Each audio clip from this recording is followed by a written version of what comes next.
Swayam Prabha. Digital India. Educated India.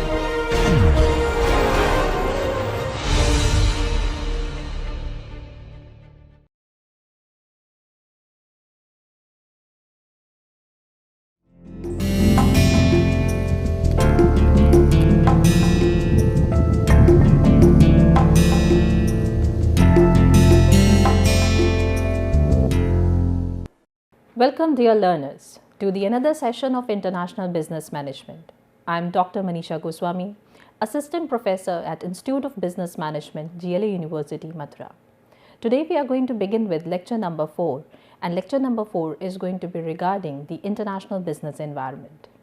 Before we proceed with the lecture number 4, let's look at the topics that we had discussed in the previous lecture.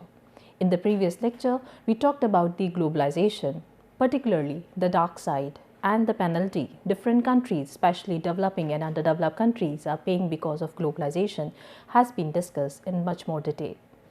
Second, we talked about the geography of the world, why it was essential to understand the geography of the world before taking a step into international market.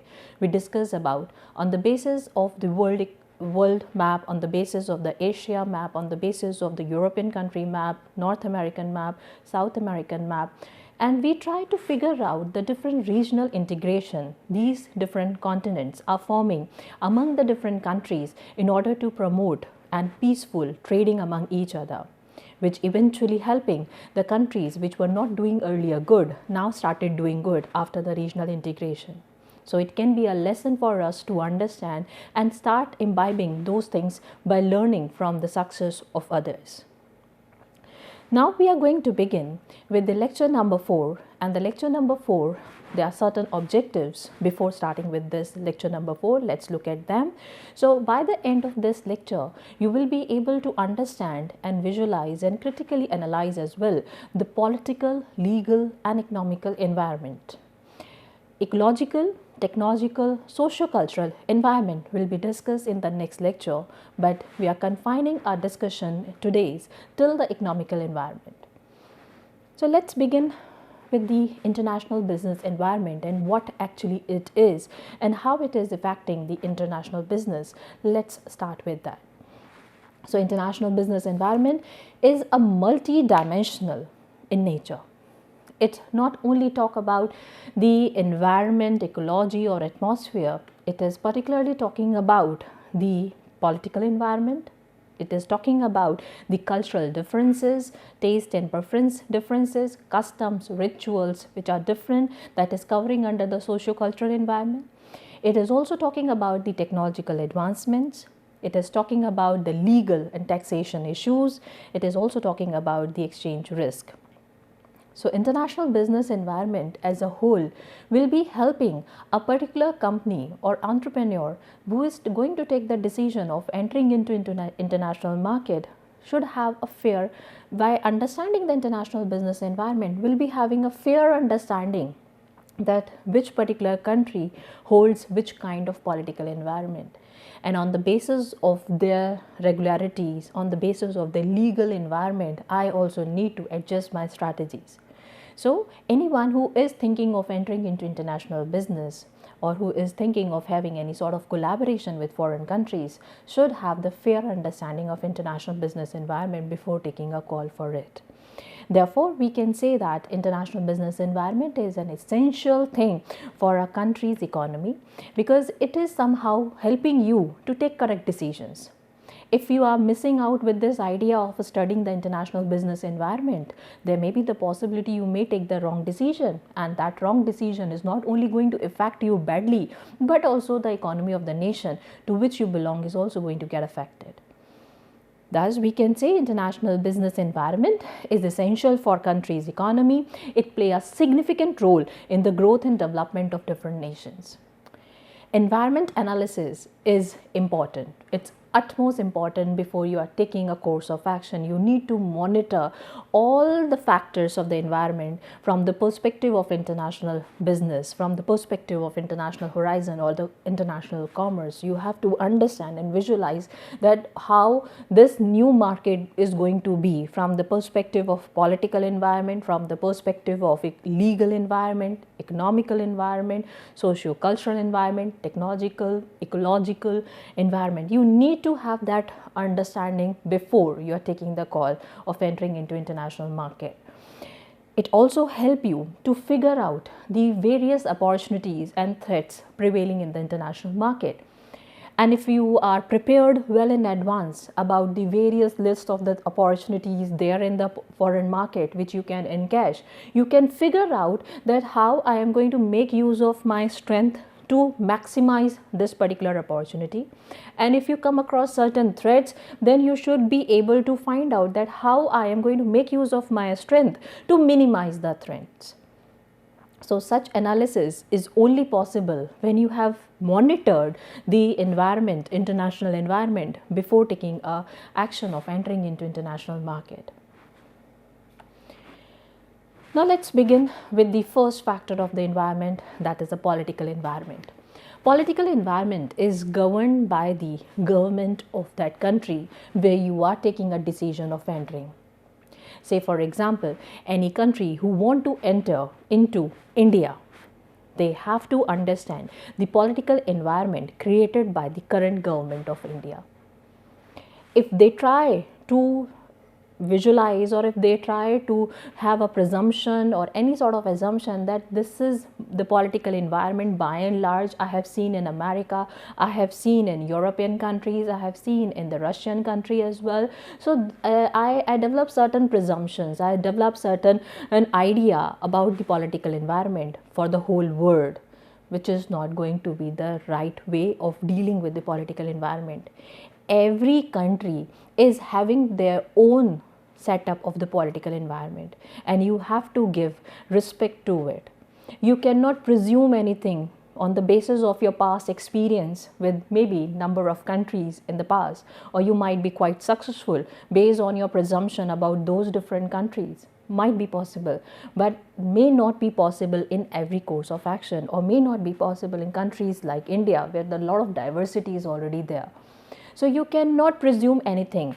You have to factually analyze the environment of the country where you want to head, where you want to establish your business. So political environment of business can be understood as the political or government action that affect the business activities. So if government is in favor, will support the business. Government is not in favor, you don't have the courage or you don't have the audacity to question the government back. You have to bear the consequences of that. Political factors run simultaneously with the legal factors or the legal environmental issues and are generally viewed as a non-market force that impact business. Change in government often calls for the change in the policies, and that is related to your business. If government is changing any industrial policy, if the government is bringing certain change in the IT sector, all the IT companies are going to get affected by those slight changes which government has made in the IT sector. If government has introduced some strict cybercrime security laws, and entire e-commerce of India is going to get affected by it. So that means if a government is coming up with certain legal changes, as I just stated in a previous paragraph, that political environment and legal environment go hand in hand.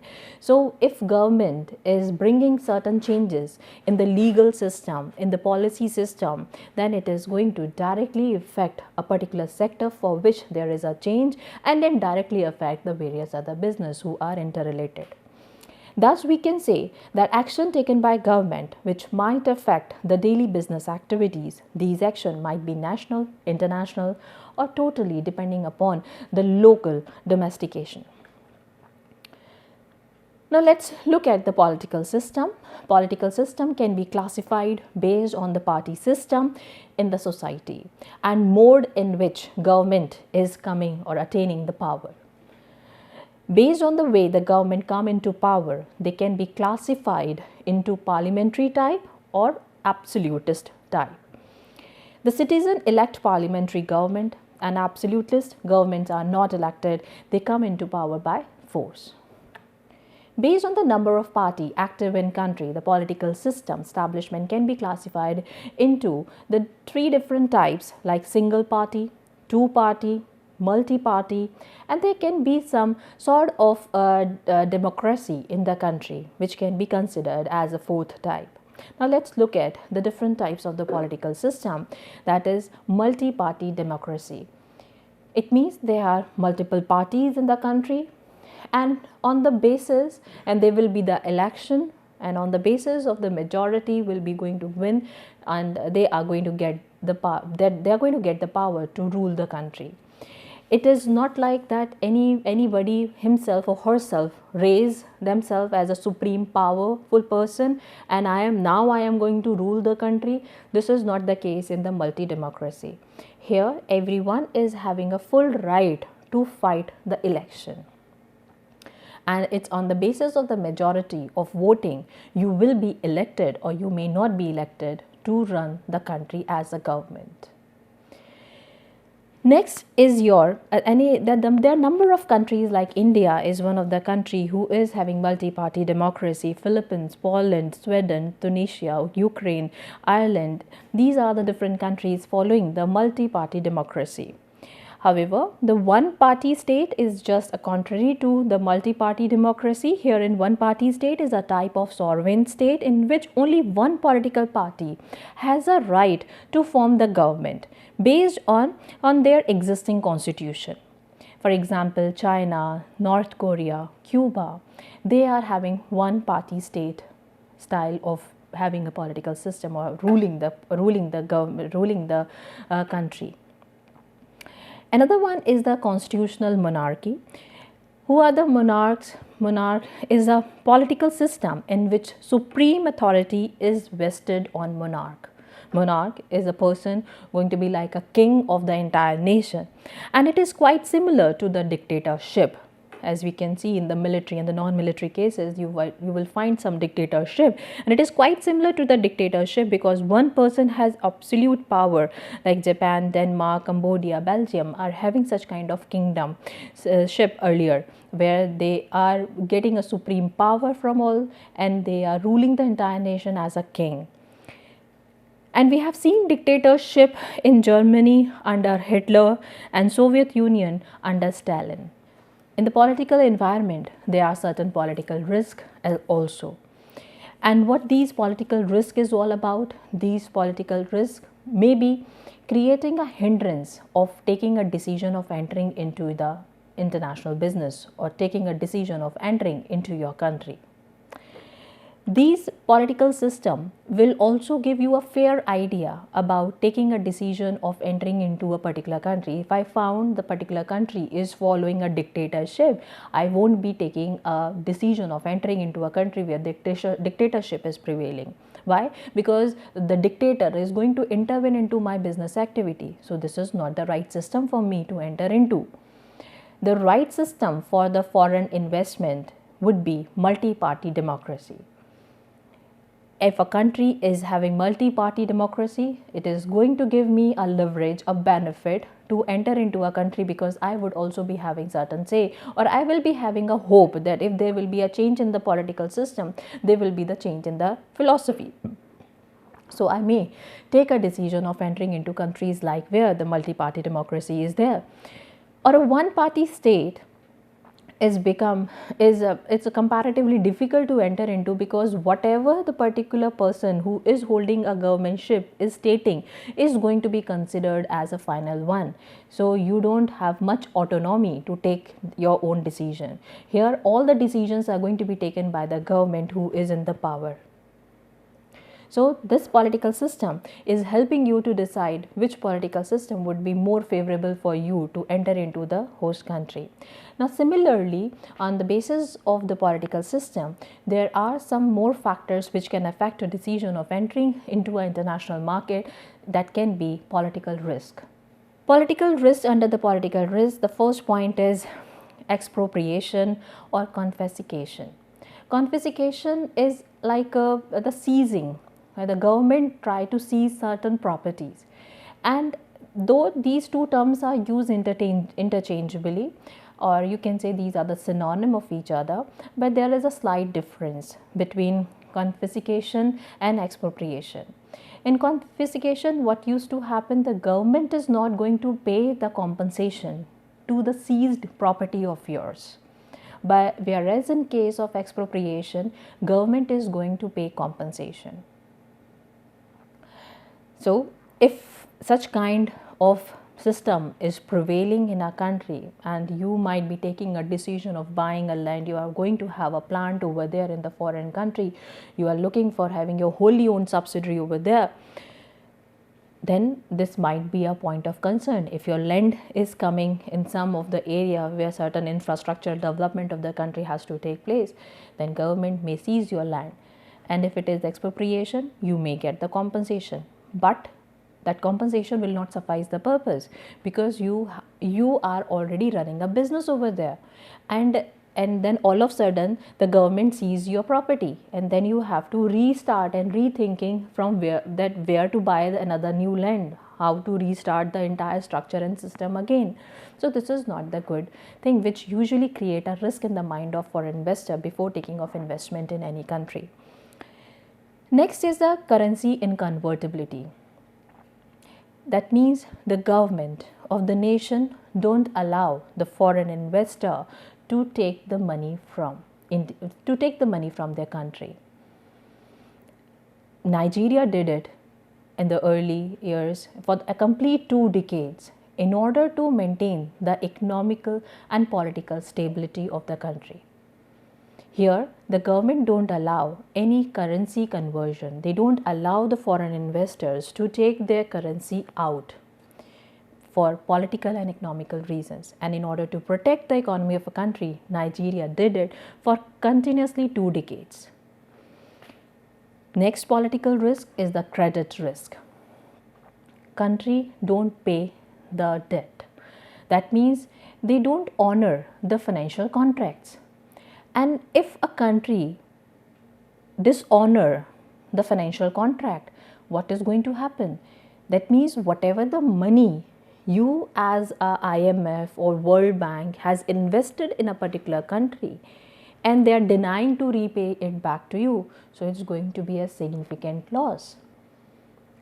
Country like Mexico did in the year 1980s, when they were badly suffering from economic recession.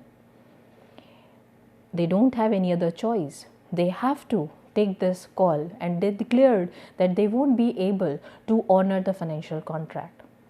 So that is also a risky thing if a particular country is doing in such manner and you are thinking of investing your money in Mexico during those years. Now the situation of Mexico is good because just after a few years they formed the regional integration between Canada, USA and it was between Canada, USA. They formed the North American Free Trade Association.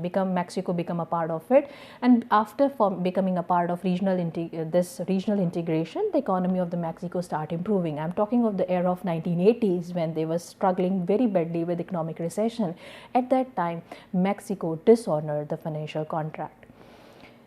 So if anybody would be thinking of entering into any country where there are a lot of terrorism, maybe there may a lot of economic fluctuations and ups and downs are taking, like Venezuela in current state, Greece currently having economic crisis. So these countries, if you want to invest there is always a question in your mind that will my money get stuck up or not.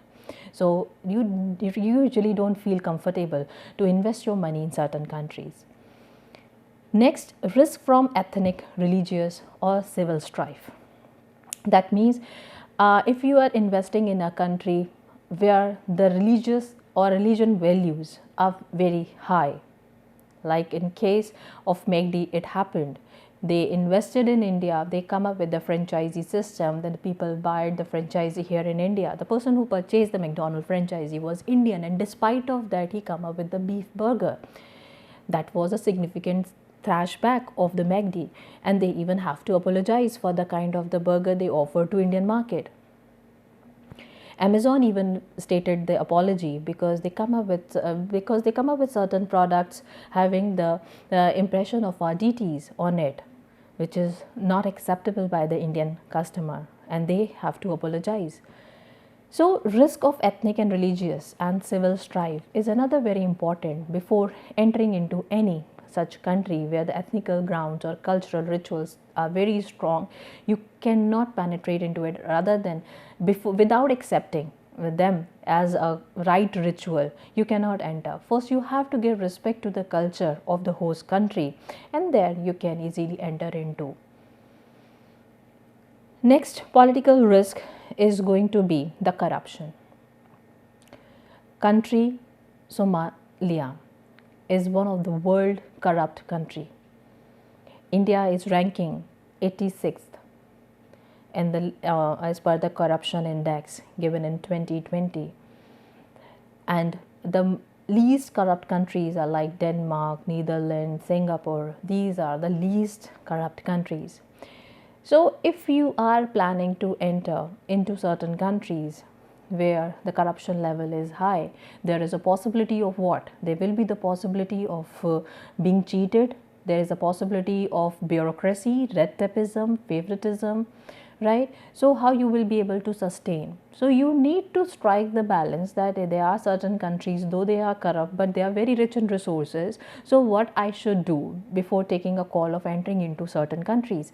I need to find out the preferable solutions, right? So, if a particular country is very rich in resources, but it is equally corrupt, then I need to find some legal formalities. I need to find certain legal agreements before entering into countries so that I can assure that I can get back the money which I have invested in the country if I am undergoing with certain legal system. So, political risk is another reason why anybody would be worrying before entering into any international market. Now, let's begin with the legal environment. Legal environment is about formation of the law system. As I just told you that when there is a corruption, follow some legal agreements. So, if you are following some legal agreements, you are somehow protecting yourself from being cheated. If anybody cheats you, then there are certain law systems which will help you to take out your money from. So, global legal environment refer to the legal environment in the international business. The legal environment regulate the operation of the firm in the international market. It is sufficient for a firm operating at the domestic level to stick to regulation of the land, but organization operating in different country need to know and compile with the law of domestic country as well as all the host country they operate in. Government imposed law to protect the home industry from cutthroat global competition, right? So they have to have certain legal environment. They need to have certain regulatory framework which can protect the domestic companies from being from the MNCs or any foreign investment coming from the foreign countries to your country. They impose different kind of tariff, enter into agreement and sign treaties to protect indigenous industries and promote local trade. When government feel that the home industry is affected by or because of the dumping, they are going to impose heavy anti-dumping regulations. To protect domestic industry, they can also impose non-tariff barriers and frame regulations for the foreign investment. There are certain custom duties which we should know well in advance before understanding the complete legal environment, and as so far you might have understood that legal environment is actually creating a strong wall around the various domestic companies and helping the domestic company or infant industries to flourish and do their business within this aura of strong custom duties, because they are not allowing for investors to invest in your country, and if foreign investor will not invest, domestic companies are going to be safe because they will be having no competition, or they might be having less competition. If any MNC will come, they will come with advanced technology, they will come with advanced product or the features which easily swayed the attention of the customer towards them. So, if any country government want to protect particular sector, particular domestic company, they usually impose restriction for foreigners to invest in a particular sector. Now let's understand the different types of custom duties. The first one is the basic custom duty. This basic custom duty is a duty imposed on the value of goods at a specific rate. Second, it is like a import tax imposed on certain goods in order to prevent dumping or counter export subsidies. Third is the safeguard duty. These safeguard duties are like quotas, can be imposed if unexpectedly there is an increase in import which is posing a threat. If there is any unexpected increase in import of certain commodity which is increasing a threat of being deficit country, then there is going to be a safeguard duty. It can be imposed quickly, but the validity of the safeguard duty is going to be very short as compared to this countervailing duty or the basic anti-dumping duty. Anti-dumping duty is usually imposed in a country where they are finding there is a threat of the kind of product the foreign companies are coming up with in India.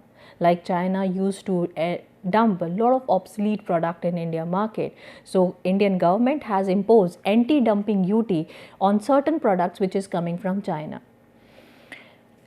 Next is the education cess on custom duty. Education cess on custom duty has been levied on item imported into India. It is chargeable at 2% on the aggregate of duty of custom. And finally, the next different type of the custom duty is ad valorem duty. Ad valorem duty is a Latin verb. Ad valorem is a Latin word which means on value. And it is levied as fixed percentage of value of the commodity imported. USA currently imposed 2.5% of ad valorem duty on imported automobile. So these custom duties are also going to give you a fair idea which country has imposed heavy duty on certain commodity or the product.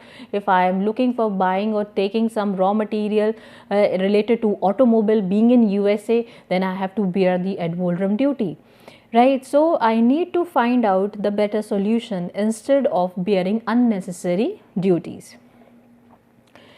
Next are the non-tariff barriers. Non-tariff barriers are what? These barriers are basically for protecting the environment of the nation.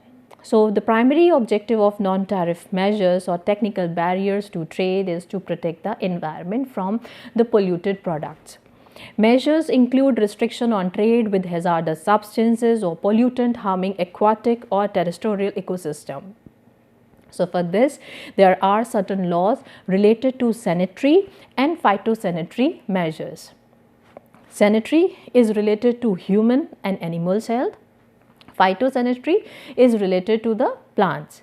So if any product is coming related to the human, animal, or any the product related to the plants, and maybe the pesticide you are using, or maybe you are using certain drugs or the medication which may harm the human or the animal, then there are certain law which is going to be coming under the non-tariff barriers, because none of the government want to take the risk of harming the human, animal and plant life. So they ensure the proper protection and ensure the healthy environment for the plant, healthy environment for the human body, healthy environment even for animals. There are some more non-tariff barriers, like foreign investment regulations do come under the non-tariff barriers, and every country is having their own foreign investment regulation. Like US is having their own, India is having their own, China, Japan, Korea, you just name the country, every country is having their own foreign investment regulation. So you have to read those foreign investment regulation well in advance before taking the action. litigation, dispute settlement, cyber law is there, and because of advancement in the technology, the e-commerce is increasing like anything. Everything is happening through network, through telecommunication or information technology, and the transportation technology is also improving with GPRS and other system. So there is a need of a cyber crime, and there is a need for controlling the cyber crime or the hacking. So there are certain cyber laws in USA, cyber laws of India. You just name the country, every country would be having their cyber law system. Digital and electronic signature to be protected. So there are certain laws under the cyber crime. Even Incoterm is there. Incoterm is what? International commercial terms, right? These Incoterms are the series of predefined commercial terms published by International Chamber of Commerce relating to international commercial law, right? So every government is having some or the other international commercial laws. Before entering into country government, you need to have a fair understanding, or rather hire the legal advisor from that country. Hiring a legal advisor of that country and the legal advisor from your country will be having a discussion with each other, and somehow you will be able to find the amicable solution to deal with multiple countries across the globe. Now, what as a whole, in nutshell, what we can conclude for the legal environment particularly and political environment as a whole. So we can say it consists of array of acts, rules and regulation.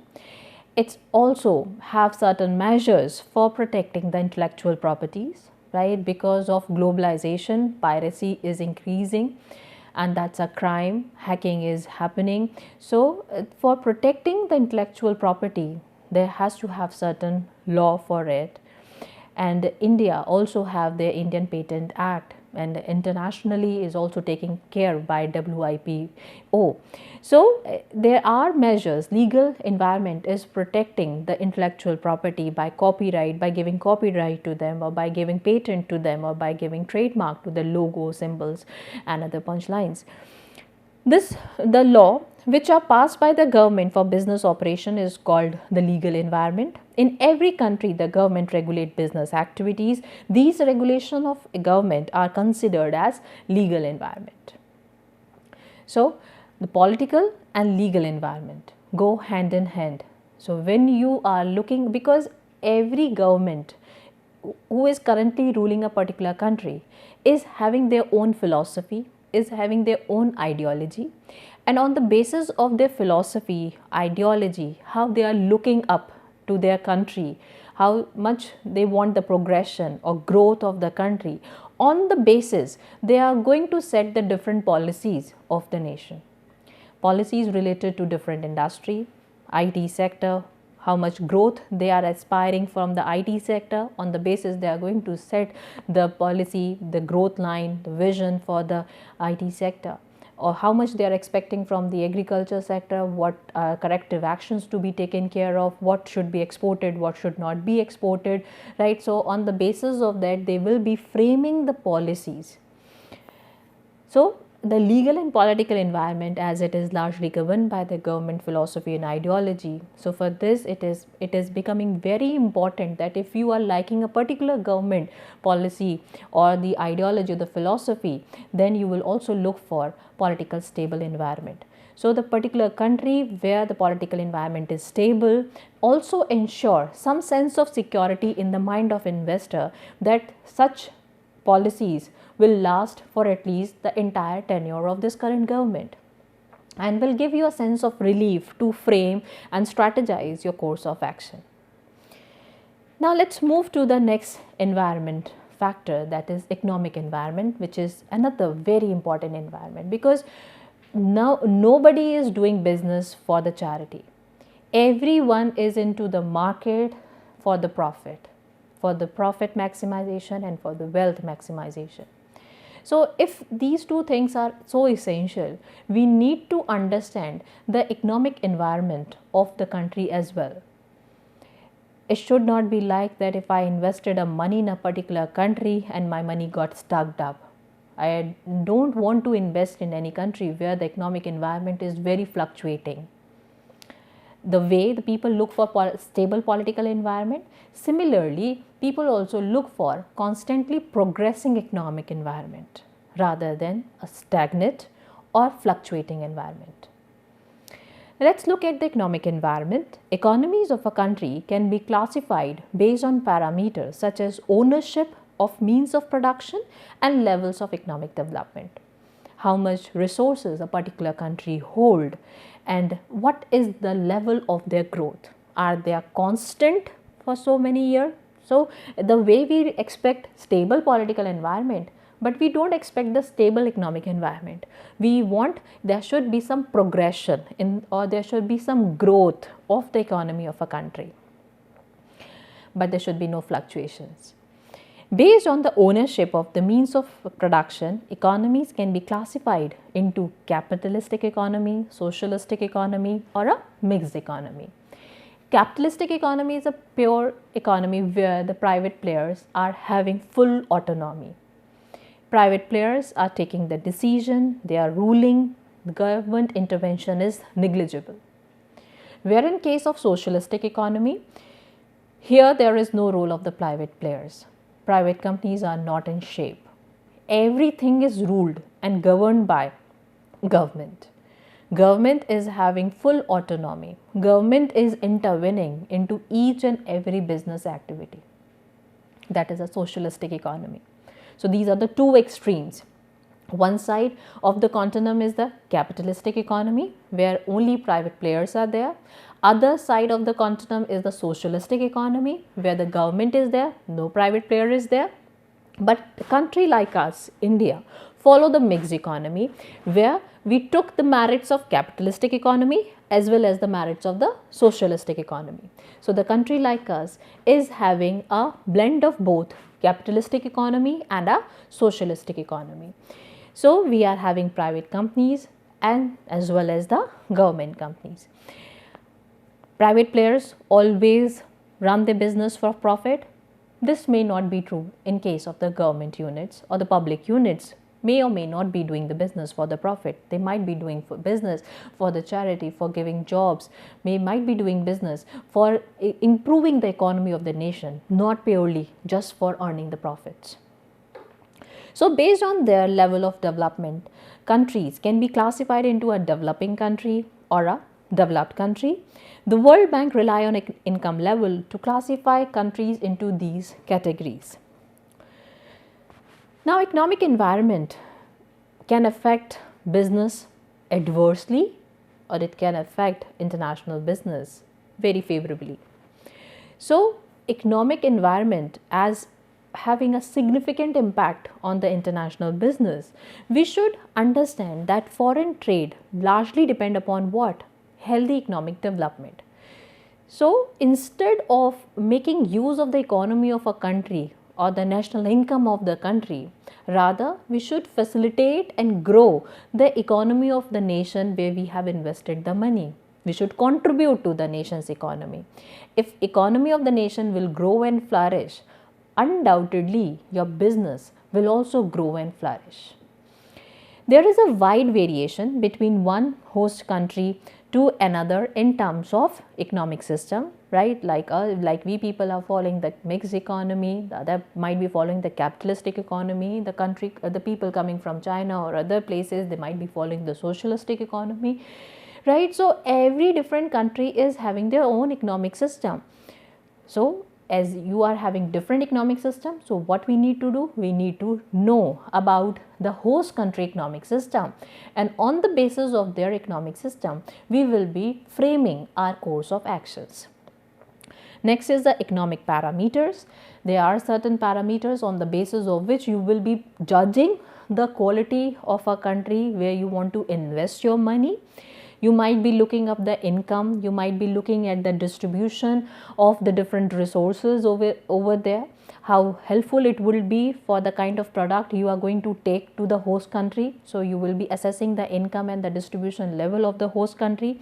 You will be assessing the country on the basis of the demand may come from the customer. So if the demand is quite good, but there are certain issues related to the income, there are certain issues related to the distribution of the resources, then you will try to find out how I will be able to minimize these problems. Next, expected cost of production and the net earning is very important thing which you have to analyze at one go. That what if, okay fine, everything is in my favor, there is a demand, income distribution is also good, distribution of the various factors of production, of the resource availability is quite good, the demographic of a country is good, government is also supporting, lot of things are supporting you. Then you also have to evaluate what is going to be the cost of your production, what will be your net earning, because ultimately you are investing your money, you are putting hefty amount in the host country, and the amount which you are putting up in the country in the form of FDI, maybe greenfield investment, or maybe the greenfield development, or maybe the brownfield investment, whatever you are putting up, of whatever the investment you are putting up. So you need to wise enough in terms of calculating the cost of production, you need to be wise enough in terms of net earning, and which particular year is going to be your break-even year. The payback period you should analyze and assess well in advance before taking a decision of entering into any market. My payback period is going to be maybe after 7 years, 6 years, 8 years. So depending upon that, you can strategize your course of action. You can find out who will be funding me for those 7 years, because my break-even point will come after 7 years of investment. So you have to figure out your financial supports. You have to find out who, from where you will be getting the supply, who will be your how you will be managing your working capital in the country. Everything you have to assess well in advance. Instead of just looking at the host country, you equally have to question yourself that, okay fine, this is good, then what I can do, right? Next is the inflation. If in a country inflation is high, automatically buying behavior of the customer or the purchasing power of the customer is going to go down. So if a country is having high inflation, will it be a right choice to enter into? For sure, the answer is no, because there will be low purchasing power. Fiscal policies and the monetary policy. Fiscal policy talk about the how these are the government policies framed by the government of the country as far as India is concerned, and it revolves around two things: revenue generation and expenditure. So what is the ideology of government in terms of generating the revenue? They might be setting certain taxation policies, right? So how I will be able to get certain benefits if I'll be investing in special economic zone area, how it is going to facilitate me, right? If I'll be investing in some free trade zone area, right, how it will be facilitating me as well as the government. So you have to study the fiscal policy of the country, their revenue generation system, and where they are putting up those money which they have generated in the form of the expenditure in the country, maybe in the infrastructural development they are putting up. Next is the monetary policy. Monetary policy is actually set by the central bank of the country, RBI in our case, right? So monetary policies are actually regulating the flow of money in the market. How money flow is going to be regulated? On the basis of the bank rate, open market securities, on the basis of repo rate, reverse repo rate, CRR, SLR. These are certain technical tools which RBI would be using to regulate the flow of money in the market. Say for example, there are excess of money floating in the market because of which inflation is rising. So what RBI would be doing? RBI is going to increase the bank rate. Bank rate is the rate at which commercial banks take the loan from RBI. So if commercial banks are paying more, what is going to happen? They are going to charge more from their customer. So as RBI is charging more rate of interest from commercial bank, then these commercial banks are going to increase the rate of interest for home loan, car loan, personal loan. Eventually, there will be a demotivation in the market to buy a car from loan, or to buy a home from loan, or to buy certain and to take the personal loan for having other expenditures of meeting out the expenditures of their life. There will be a discouragement. Another measure which RBI usually use in the monetary policies, they increase CRR percentage or they increase SLR percentage. CRR is a cash reserve ratio which every bank has to deposit in their current account with RBI. So if they are increasing the percentage of CRR, they will left with less amount of money to lend further. Secondly, the SLR. SLR is a statutory liquidity ratio which every commercial bank has to keep in the form of the gold or bonds. So if government RBI is increasing the SLR and CRR altogether, what will happen? They left with less amount of the money to be lent to the different customer. So perspective of understanding these monetary policy and fiscal policy is going to help you to understand the kind of economic situation a country is going through. In monetary policy will be a true indicator whether a country is having inflation or deflation or the country economy is stable.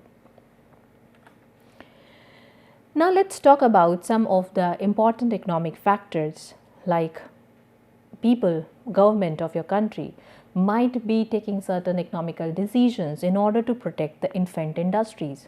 A moment before we talked about it, that in order to protect the domestic companies or the infant industries, there's going to increase the import duties, right? And if import duties are going to increase, these infant industry can flourish and grow, and if by that time the import duties are going to be lowered down by the government for getting some foreign reserves, these infant industry might have grown by that time.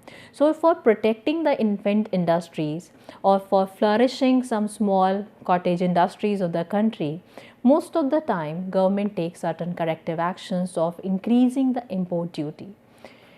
Next, for the promotion of industrialization, what government has to do? Government has to liberalize the policy so that maximum foreign investment move towards your country. Retaliatory measures. This is a negative. Here, you try to counter maybe the other country, that if they have increased the import duty of your product, then you will retaliate and you will also increase the import duty without having your ground assessment. So retaliate measures are not good. Like if in case India is increasing certain import duty for the Chinese product and China in retaliating, and they are also increasing some of the import duty on the product which they are taking from India. The way America did, India increased some of the import duty on the products in order to protect the domestic companies, right? They retaliate at the time when India was reforming e-commerce law, right? They're creating certain tough measures for the Amazon or the online companies. So America also retaliate by increasing the import duty of the products which they are buying from India. So retaliatory measures are not good. These are negative and should not be taken into account and without having a ground study. Balance of payment adjustment. If there are excess of import in a country and less of export, for that you need to have a balance, right? You need to find out the balance, because excess of import is going to have a deficit situation in the country, and excess of export is also not good. So both the situations are not good. Rather, we have to move in the equilibrium situation, and for that measure, in order to have a balance of payment where the credit and the debit side balance out, you need to make certain adjustments in such economic decisions. Next, for controlling the price, if there are excessively increasing, sometimes government put the rebate, the government subsidize certain products because they don't want excessive hike in the price of the commodity. Like the US used to control the price of the silicon so that the production of the silicon continues in the country without any price fluctuation, so that it keep on providing the silicon to the computer industries. Another is the employment generation. So for generating the economy, for generation of the employment, you need to have a sound economy in the country. How? Because employment will not generate if there is no business, and there will be no business, there will be no investment if inflation is there. So you need to control the price of certain commodities in order to facilitate the idea of investment in the market. Otherwise, if people have a fear that if I would be putting up the money in the market, my money might get stuck up, my money might be lost, so I will not take a risk of investing in the market. So such kind of psychology has to be overcome and has to be questioned, or has to be answered well by the government by taking certain corrective actions. So if I will not be putting up the money in the market, I will not investing any money in the market, there will be no business, and if there will be no business, there will be no employment generation. So for generating the employment, you need to control the economics of the country as well. Now let's look at some of the non-economic factors significantly contributing on the decisions of taking a call of entering into any international market. So first one is maintenance of essential industry. You might be taking a call of establishing certain industry in your country which is utmost essential for meeting out the basic requirements of the citizen of a country. Then you need to take some non-economic factor decisions as a government. Trade with unfriendly country is not at all advisable, right? Why? Because there is a possibility of dishonoring your financial contract. So if there is a possibility of dishonoring of your financial contract, why to take a risk? Take a non-economic decision and stop or discontinue your relation with the kind of a country who are not friendly with you. Preservation of national culture and identity, or your own significant position in the market. This is what the France did. France ban any foreign country films because they don't want their culture to get diluted after seeing the movies of the foreign country. This is what the France did. Preservation of community health. This is what Japan is into. They are taking all the measures to protect the health of the human, animal, and even animals there in the Japan. They are having very good medical system. They are having the good R&D system to identify how they can support the health even of the people living below the poverty line.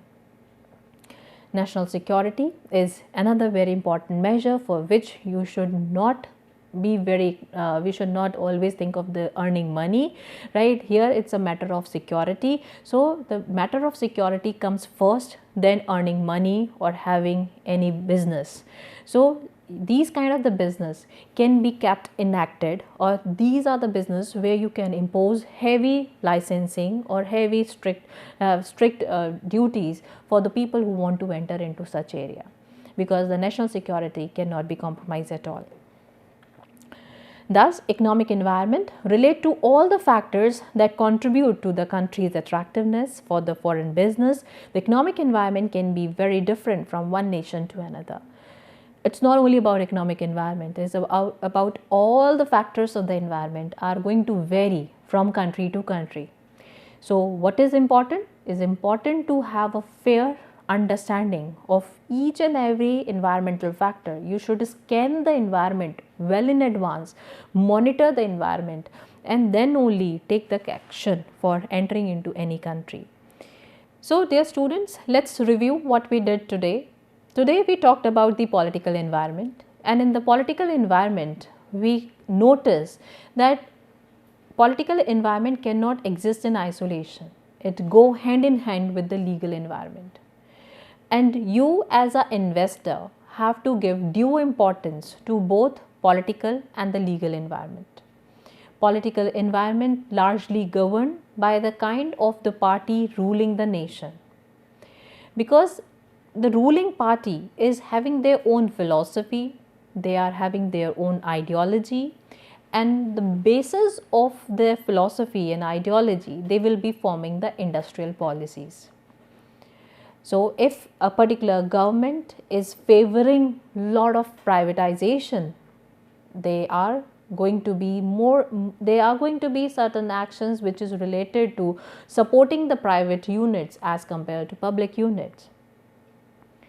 At the same time, the legal environment of a particular nation is not just about the regulatory frameworks. It is also something related to the custom duties. It is not just about the labor laws. It is not just about maybe the civil law, criminal law.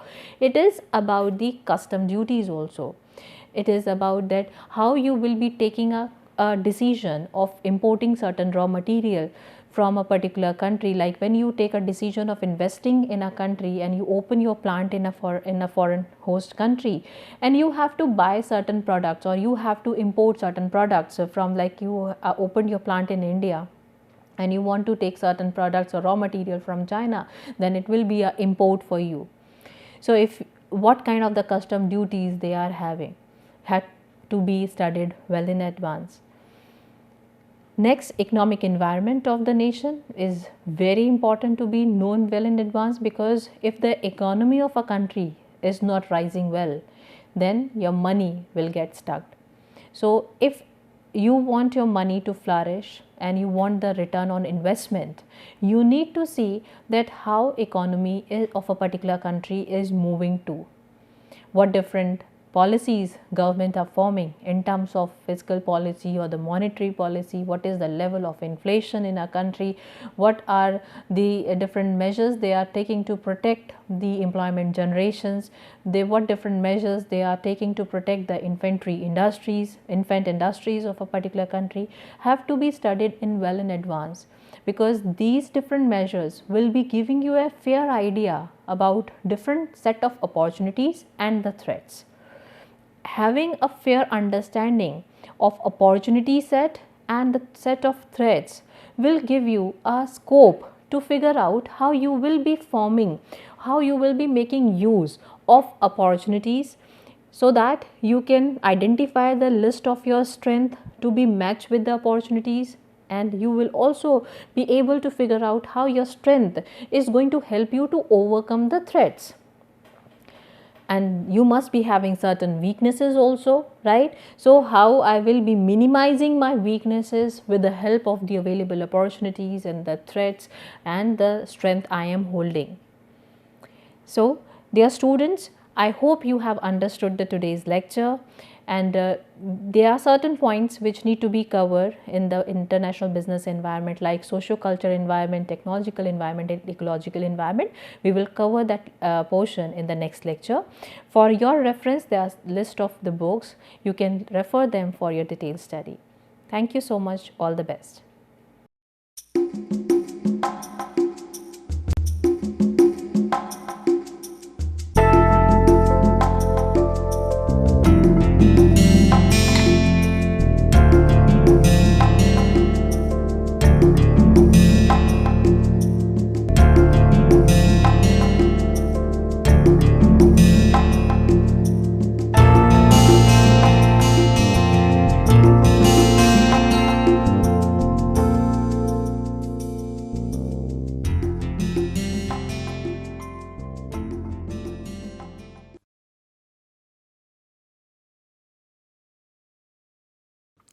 Hello and welcome to this piece of literary snippet.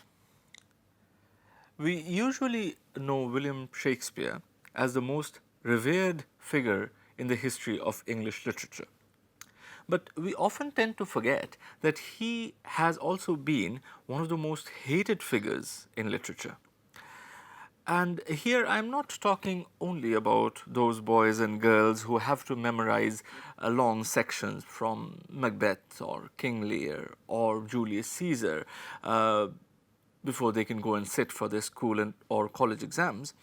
But I am also talking about people who are themselves quite famous authors. Tolstoy, for instance, considered the writings of Shakespeare to be, and I quote, crude, immoral, vulgar and senseless. George Bernard Shaw absolutely loathed Shakespeare. as he did Homer. But perhaps no other criticism about Shakespeare is more damaging than the one which says that Shakespeare is a marvelous storyteller, provided someone has told him the story earlier. Now, this piece of criticism is particularly damaging because it is true. None of Shakespeare's plays contain any original story whatsoever. They are all written using pre-existing materials, pre-existing stories.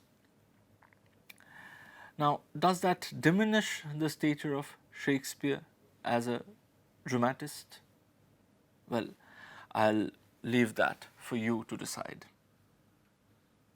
See you in the next episode of Literary Snippets.